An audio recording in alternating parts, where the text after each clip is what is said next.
I admit it, I was overly optimistic in August that September would deliver the goods with the hurricanes. Well, the hurricanes have been few and far between, but they have delivered, you got to admit it. Gabrielle delivered for the Grand Prix, hosted by South Shore Surf Camp. Thank you, James, for this photograph. 175 young riders got a swell from Gabrielle. And now this big boy swell here on the National Seashore on the day of the full harvest moon. This one's coming from thousands of miles away. Thank you, Humberto. Humberto fades, Gabrielle is gone, but these high pressure systems from Canada delivering the blue sky came in with a northeast wind, and we actually had a wind swell earlier in the week. And now we're getting the groundswell. And now if you look at the Atlantic Ocean, there are storms all over the place.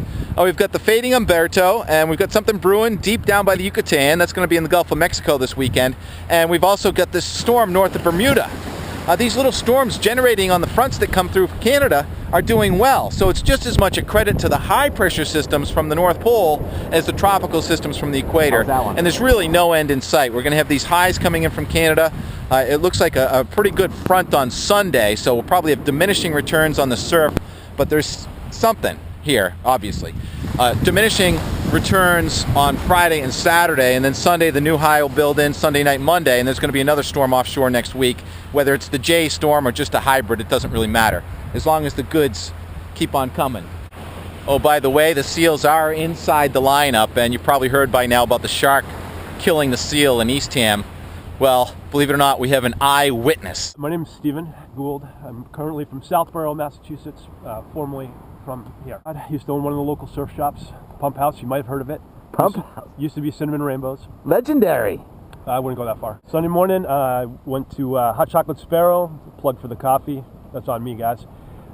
Went to Coast Guard to drink it, and around 7:30 in the morning, I was hanging out on the runway in front of the station.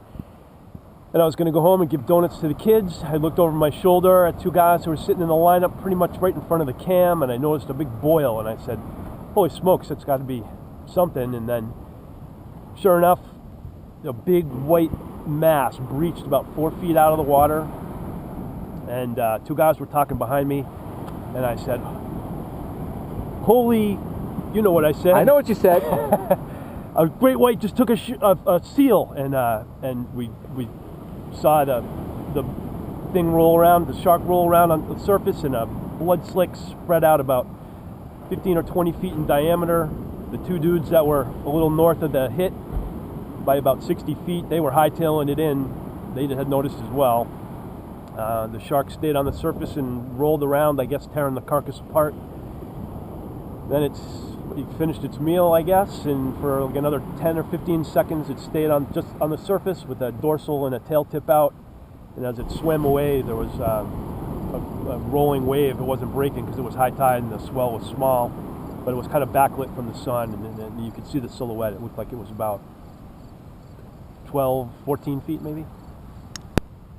How did you feel when that was happening? It was a real life Wild Kingdom. For those of us that are old enough to remember Marlin Perkins or whatever, Shark Week, pretty crazy. It was about 90 feet off the beach, so which right where we all would be sitting if we were surfing, like right in the lineup.